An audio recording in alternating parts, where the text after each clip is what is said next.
자, 오늘 예배를 시작하겠습니다. 하나 중요하시겠습니다. 나는 전능하신 아버지 하나님 천지 창조를 믿습니다. 나는 그 유일하신 아들 우리 주 예수 그리스도를 믿습니다.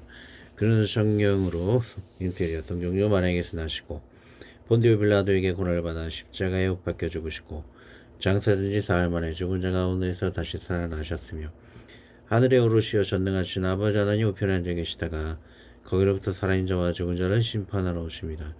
나는 성령을 믿으며 거룩한 공개와 성도의 교제와 죄를 용서받는 것과 몸의 부활과 영생을 믿습니다.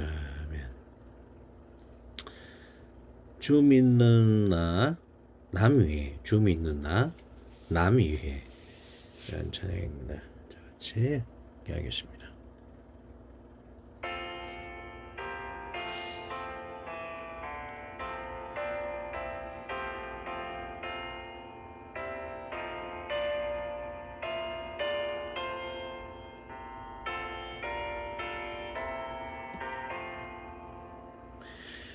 주 믿는 나 위에 진실하고 날 부는 자 위에서 정결코 담대하여 이 세상 하나 중에 나 영감이 능리하리라 나 영감이 능리하리라 저 원수도 내가 친구 삼고 남주면서 행한 일이 주리 연약한 나 늘 온유 겸손하여 늘 섬기며 기쁘게 살리라 늘 섬기며 기쁘게 살리라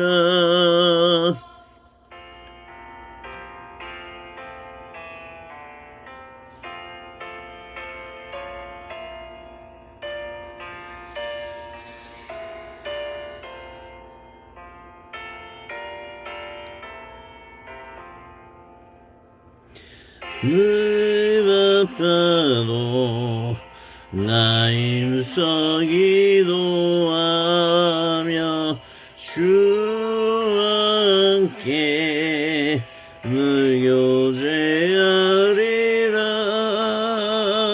주가 신기 그 발자취를 따라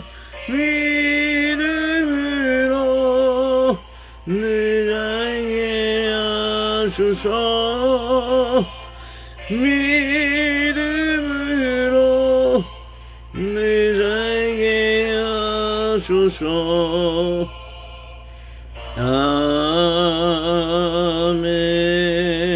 아멘.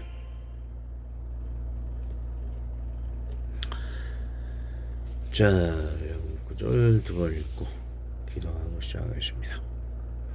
마가복음 9장 33에서 37절까지입니다. 마가복음 9, 33에서 37절까지. 가버나움에 이르러 집에 계시되 제자들에게 물으시되 너희가 노중에서 서로 토론하는 것이 무엇이냐 하시되 저희가 잠잠하니 이는 노중에서 서로 누가 크냐고 쟁론하였습니다. 예수께서 앉으사 12제자를 불러서 이르시되 아무든지 첫째가 되고자 하며 무사람이 끝이 되며 무사람을 섬기는 자가 되어야 하리라 하시고 어린아이 하나를 데려다가 그들 가운데 세우시고 하시며 제자들에게 이르시되 누구든지 내 이름으로 이런 어린아이 하나를 영접하면 곧 나를 영접하며 누구든지 나를 영접하면 나를 영접함이 아니요 나를 보내신 이를 영접함이니라. 다시 한번 읽습니다. 가버나움에 이르러 집에 계셨을 때 제자들에게 물으시되 너희가 노중에서 서로 돌아가는 것이 무엇이냐 하시되 저희가 잠잠하니 이런 노중에서 서로 누가 크냐 하고 쟁론하였습니다. 예수께서 안에서 12 제자를 불러서 이르시되 아버지 첫째가 되고자 하면 무사람의 끝이 되며 무사람을 섬기는 자가 되어야 하리라 하시고 어린아이 하나를 데려다가 그들 가운데 세우시고 안으시며 제자들에게 이르시되 누구든지 내 이름으로 이런 어린아이 하나를 영접하면 곧 나를 영접하며 누구든지 나를 영접하면 나를 영접함이 아니요 나를 보내신 이를 영접함이니라. 기도하겠습니다. 주여, 오늘 겸손에 대해서 뭘 갖게 됩니다. 사탄의 그 타락이 교만함으로 인해서 하나님을 대적하고 높아지고자 하며 쓴 것을 보게 됩니다. 우리는 하나님을 최고로 섬기며 이웃들에게도 늘 겸손하여 하나가 되길 위해 힘써 나아가는 자가 되게 해주시고, 그리고 무방비 상태인 아이들을 돌보는 것처럼 우리 주위에도 너무나 무력하고 보잘것이 없고 또는 유인이지 못한 사람들이 많습니다. 그들 가운데서도 주님이 섬김의 손길을 내비추었던 것처럼 우리도 정말 교회 와서는 안 될 사람 같아 보이고 정말 우리에게 피해를 줄 것 같은 사람이라 할지라도 사랑으로 돌보고 또한 무조건적인 주의 사랑을 통해서 가족과 이웃과 지인과 이웃을 그리고 이웃 나라를 잘 섬기며 나아가는 우리들이 다 될 수 있도록 날마다 붙들고 인도하여 주옵소서. 귀하고 좋은 나눔의 축복의 시간 되도록 듣는 자나 전화 모두가 축복받는 귀한 예배 시간 되게 하여 주옵소서. 예수님의 이름으로 기도하였습니다. 아멘. 자, 섬김이 수치가 된 세상의 빛과 소금이 됩시다. 자, 오늘 보면은 예수님이 십자가상에서 죄인들을 위해서 기도하시는 그런 예수님의 그 모습을 우리가 기억해 볼 필요가 있습니다.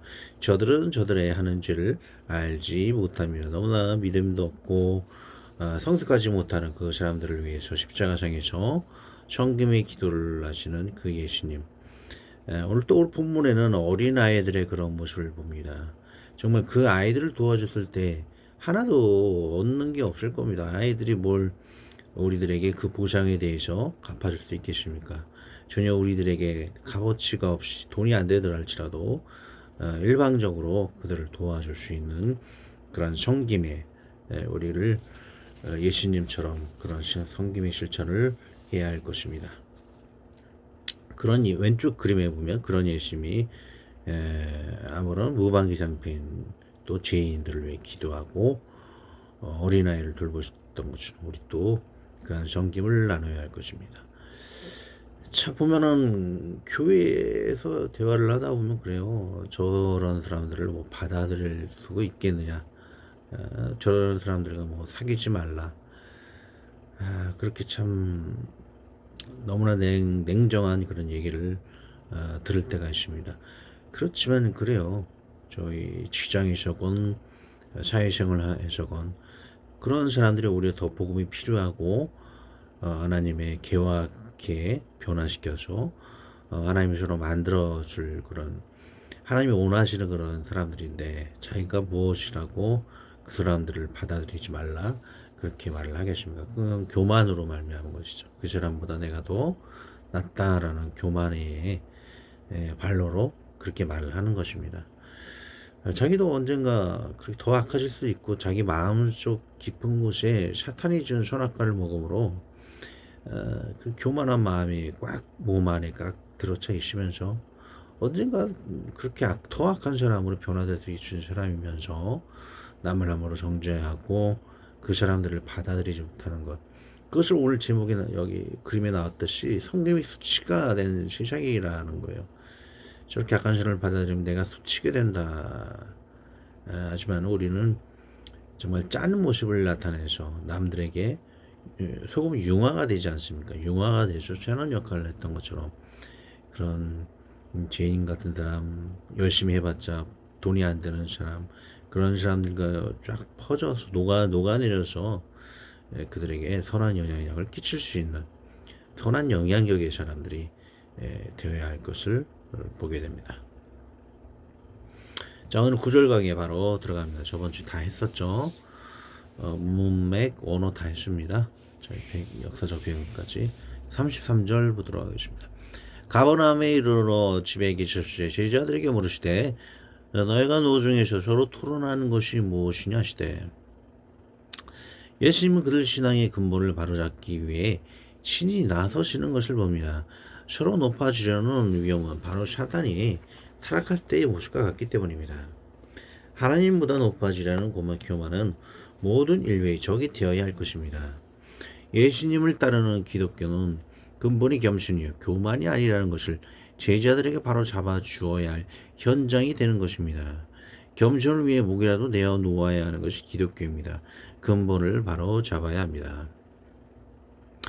높아지기 위해 남을 죽이고 땅을 정복하는 것이 아닙니다.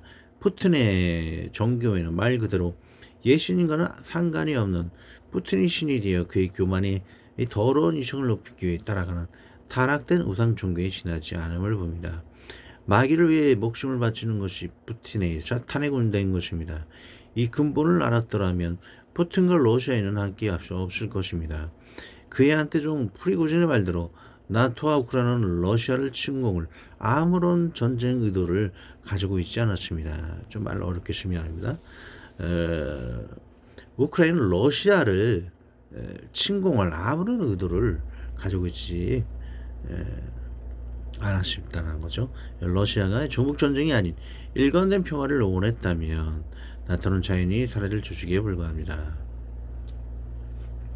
34절 저희가 잠잠하니 이런 노중에서 서로 누가 크냐고 쟁론하였습니다. 예수님은 한심하게 짝이 없는 황당함을 목격한 것입니다. 자신은 예루살렘에서 목숨으로 겸손을 이루기 위해 십자가를 지느냐가 달린 고심에 빠져 있는데 제자들은 예루살렘에 예수님이 왕이 되시니 우리는 누가 더 많은 상급을 받고 누가 더 높은 직분을 가지느냐에 누가 크냐는 논쟁을 하고 있기 때문입니다. 기독교의 현실의식을 우리는 빨리 파악을 해야 합니다. 하나님은 겸손의 길을 가라고 하시는데 자신이 예수님 이름으로 높아지기를 바라는 황당의식은 하나님 나라의 해가 될 뿐입니다. 자꾸 이해하기 쉬운 푸틴이 예를 듭니다. 그는 기독교를 이용해 남을 죽이고 정복하기 위해 종교를 이용합니다. 그는 교황의 권력을 누리려는 제2의 교황의 타락을 지금 이 시대에 구가하고 있습니다. 계시록의 짐승을 교황이 비유하는 것은 다소 비약적이긴 하지만 푸틴은 더욱 짐승이라는 행동에 더욱 부합되고 있습니다. 수많은 사람들의 인간적인 메시지를 더 이상 알아들으려 하지도 않습니다. 우리는 하나님의 겸손의 메시지를 외면하고 짐승처럼 더욱 역행하여 교만을 부리며 살지는 않았는지요. 돌아봅니다. 35절 예수께서 앉아서 12제자를 불러서 이르시되 아버지 첫째가 되고자 하며 무사람이 끝이 되며 무사람을 섬기는 자가 되어야 하리라 하시고 겸손한 인류가 교만으로 하나님과 사단이 갈라지었기에 그 해결책이 겸손이라 하십니다. 하나님과의 겸손과 섬김의 근본으로 우리는 이루어져야 하며 사랑과의 약속으로 우리는 서로 일치가 되도록 섬기어야만 합니다. 잔인하고 정복하고는 거리가 멀 뿐이 아니고 역행한 것입니다. 이 겸손을 위해서 우리는 하나님뿐만 아니고 가족끼리, 커플끼리, 직장 동료끼리, 정당끼리, 남북한끼리, 동서양끼리 등 서로 골똘하여 겸손으로 하나가 되어야 합니다. 하지만 인간사는 전익가경으로 서로 대적하고 싸우고 교만을 위해 교만에 의한 교만의 정부들이 되어져가만 가는 것만 같습니다. 누군가의 예언에 의하면 러시아인을 통해 세계 핵전쟁이 일어난다고 합니다. 지금도 버튼 나라면 일어나게 이상한 일이 아닌 일이 되어버렸습니다. 무사람은 모든 사람입니다. 푸틴이 우크라이나에 자신이 악살한 아이들이 쪼개어져 피 흘려 죽어가는 것을 안타까워하여 섬긴다면 이런 일은 일어날 수 없는 일입니다. 이런 인간적으로 쉬운 정서적 일도 알아듣지 못하는 짐승 정보와 짐승 같은 국민이 인류 멸망의 핵무기를 소유한다면 공멸의 시간은 가까울 수밖에 없습니다. 러시아는 남편의 아이를 구타하는 일이 비일비재 정성일 정도라고 합니다. 짐승 같은 국민 외에 짐승 독재자가 나오는 것입니다. 북한도 짐승을 70년간 섬기면서 제거하지 못하는 것은 그들의 타락한 국민성도 근거한 것입니다. 36절 어린아이 하나를 데려다가 그들 가운데 세우시고 안으시며 제자들에게 이르시되 예수님은 아이를 안으시며 교회의 3대 사역 이게 3대 사역이 이르시는 현장과도 같습니다. 예수님은 3대 사역에 이르는 현장과도 같습니다. 예수님은 말씀을 선포하시고 약한 자의 구제를 위해 덕담을 하시며 제자들 간의 분쟁이 교만인 것을 아시고 공동체 의식을 고취시키십니다. 다음 교회 3대 사역을 좀 더 자세히 알아보겠습니다. 교회의 3대 사역은 캐리그마, 말씀 선포, 예외, 전도, 교육이고 디아코니아, 봉사, 구제와 건동, 사회 개발을 하고 코이노야, 교제, 성도 간의 화목과 친교, 공동체 의식의 역할을 합니다. 자, 우리 활공교회나 개인의 성도나 다 교회나 다름이 없습니다. 이런 일을 실천을 하며 후원하도록 하여야 하겠습니다. 위안피교회 실력납비 성교회도 교만이 아닌 섬김으로 이 교회의 3대 사역을 구체적으로 인지하여 복종하여야 하겠습니다. 위안피교회 실력납비 잘 하고 있습니다. 교만이 했다는 얘기 아닙니다. 오해 마시고요. 37절 누구든지 내 이름으로 이런 어린 하나를 영접하며 곧 나를 영접하며 누구든지 나를 영접하며 나를 영접함이 아니요 나를 보내신 이를 영접함이라. 다음은 섬김을 위한 관련 구절들이 적혀 있습니다. 한 번 더 깊이 묵상하는 기회를 가져옵니다. 첫 번째 단락 골로새죠. 무슨 일을 하든지 마음을 다하여 주께 하듯하고 사람에게 하듯하지 말라. 이든 유업의 상을 주께 받을 줄 알미니 너희는 주 그리스도를 섬기느니라. 골짜미산 정신이라고 유명한 구절입니다.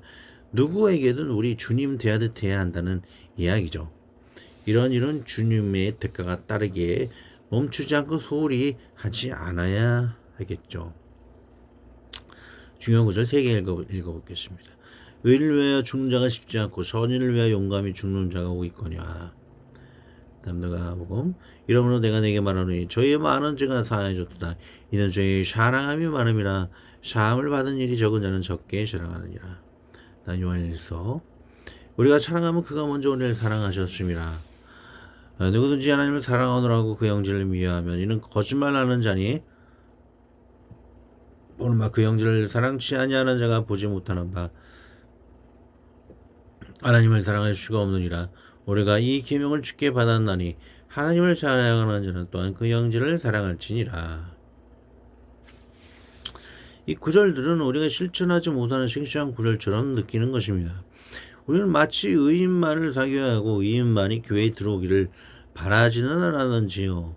또 그들을 미워하기까지 하지 않았는지요. 하지만 지금 그들을 받아주시고 개화시키고 사랑해 주시기까지 하는 사랑에 이르렀습니다. 불의한 자를 받아주고 용서하고 자신과 교회를 여같이 끈다는 것은 기존 성도들에게는 더 큰 에너지가 따르게 마련입니다. 하지만 주님은 그것을 위해 우리 공동체를 이룬 것입니다. 자신의 소명도 모르고 배척을 한다면 더 이상 그것은 주님이 머무실 자리가 없습니다. 두 번째 단락 예수께서 아이와 아기를 받으시는 것은 그들이 완전한 무력한 존재로서 완전한 사랑이 무엇인지를 보이기 위함인 것입니다. 섬김은 내가 대가를 바라게 섬기는 것이 아닙니다. 일방적인 공급이 바로 섬김이라는 것입니다. 무력한 아기에게 무슨 돈을 받을 수 있을까요? 대세변을 받아 주어야 할 부모님께 무엇을 받아낼 수 있을까요? 우리의 일방적인 극도의 섬김받기는 그들에게 바랄 것이 없습니다. 여러분은 배우자가 병들었을 때, 고민이 되는 자녀가 있을 때, 아기를 키울 때, 병드신 부모님, 처가 부모님께서 계실 때, 고민되는 이웃이 있을 때 일방적으로 그들을 모시거나 위하할 수 있습니까? 대가를 바라지 않는 섬김이 주님이 바라시는 겸손이라는 것을 우리는 항상 상기해야 할 것입니다. 관련 구절 읽고 기도하겠습니다. 로마서 형제를 사랑하여 서로 의하고 존경하기를 서로 먼저 하며 부지런하게 게으르지 말고 열심을 품고 주를 섬기라.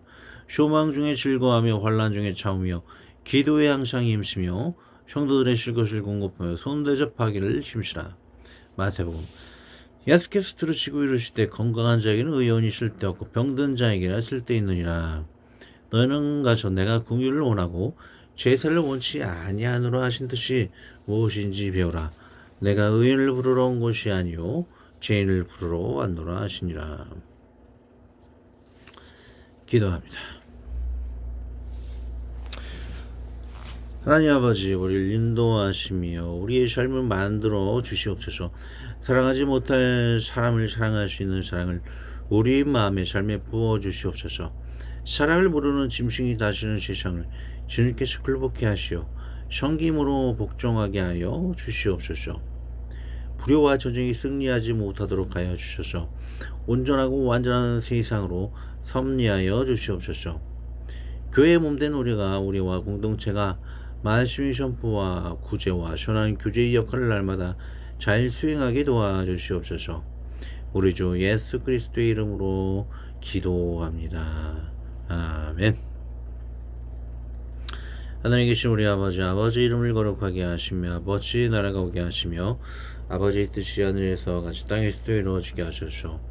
오늘 우리에게 일용할 양식을 주시고 우리가 우리에게 잘못한 사람을 용서하여 준 것 같이 우리 죄를 용서하여 주시고 우리를 시험에 빠지지 않게 하시고 악에서 구하소서. 나라와 권능과 영광이 영원히 아버지의 것입니다. 아멘.